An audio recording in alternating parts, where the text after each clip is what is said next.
We are just 2 weeks out from the U.S. presidential election. How are the two candidates campaigning in their final sprint to the November election? We're joined by VOA correspondent Chris Casquejo. Welcome back, Chris. Good to be with you. So who is leading the latest polls? Well, polls tell the same story we've been saying since VP Harris entered the race in July. It's extremely close, especially in the battleground states.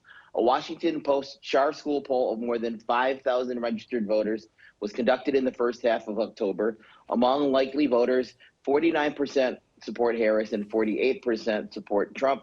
Trump's strongest in Arizona, where he holds an edge of nearly 3 points among likely voters, and Harris runs strongest in Georgia, where she has an edge of 4 points among likely voters. But it's important to note that these numbers are within the margin of error, meaning that the race, for all intents and purposes, is a statistical tie, especially in those battleground states. You know, I said we are just 2 weeks out from the election. Walk us through some of the key points that we all should be mindful of. Well, the election is already underway in many states. A new USA Today Suffolk University poll shows the vice president is leading the former president by a nearly 2-to-1 margin among those who have already voted. It's 63 to 34%. Now, that preference turns around among those who plan to wait until Election Day, November 5th, which is 2 weeks away from now, with Trump ahead 52 to 35% among those voters. Now, among those who have already voted in these early voting states, 1 in 5 volunteered that abortion rights and women's rights was their most important issue, second only to the economy and inflation. Now, the early turnout among Harris supporters carries some advantages for Democrats, according to analysts. Director of Suffolk's Political Research Center, David Paleologo, said, first, large Harris voter leads are being banked every day. And second, it gives the Harris campaign some time to persuade election day voters, and that includes appeals to some previously reliable Democratic voters who have slipped, in the latest polling, like young Black and Latino men.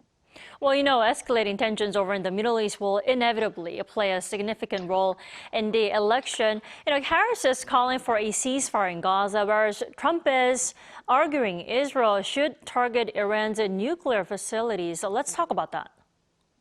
Yes, Trump said when he spoke to reporters on Sunday that he had a very nice call with Israeli Prime Minister Benjamin Netanyahu on Saturday.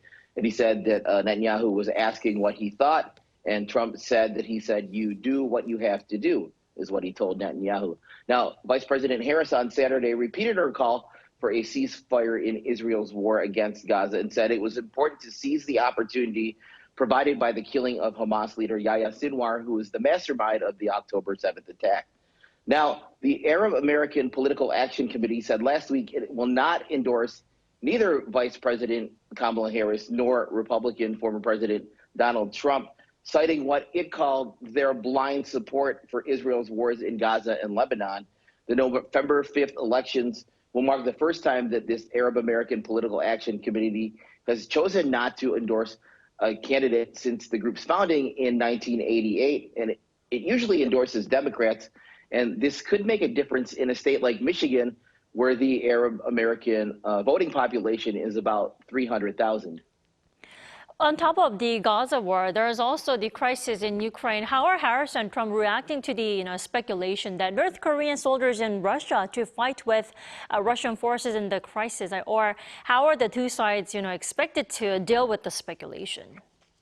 Right. Neither candidate has commented publicly so far about North Korean soldiers fighting with Russia. But Trump has repeatedly said he has a close relationship with Russian leader Vladimir Putin, and that should he be reelected, he would be able to end the war in Ukraine in a matter of hours. And of course, he has also touted his close relationship with North Korean dictator Kim Jong-un. Now, analysts say that should Vice President Harris win the presidency, there is likely to be more continuity than there is change in U.S. policy toward North Korea, and that is shoring up the alliances in the region, to keep North Korea in check. Chris, before you leave us, what's the latest from their campaign trails? Where are they now, and where are they planning to head for the next 2 weeks? Yeah, it's important to pay attention to the candidates' campaign schedules. Former President Donald Trump spent the day traveling throughout North Carolina, first touring hurricane damage in Asheville before rallying in Greenville and then meeting with faith leaders in Concord. Vice President Harris was swinging through the 3 battleground Rust Belt states in an effort to shore up the so-called blue wall, and she made stops in Pennsylvania, Michigan, and Wisconsin. And analysts say that she's really going to focus on holding that so-called blue wall, whereas Trump campaign, they see their best path as going through the Sun Belt battleground states like Arizona and North Carolina. So expect to see a lot of them in all of the battleground states, but, you know, the Trump campaign sees its best path through the South, and the Harris campaign wants to hold on to the Midwest blue wall. All righty, Chris, thanks so much for the report today. As always, we appreciate it. Good to be with you as always.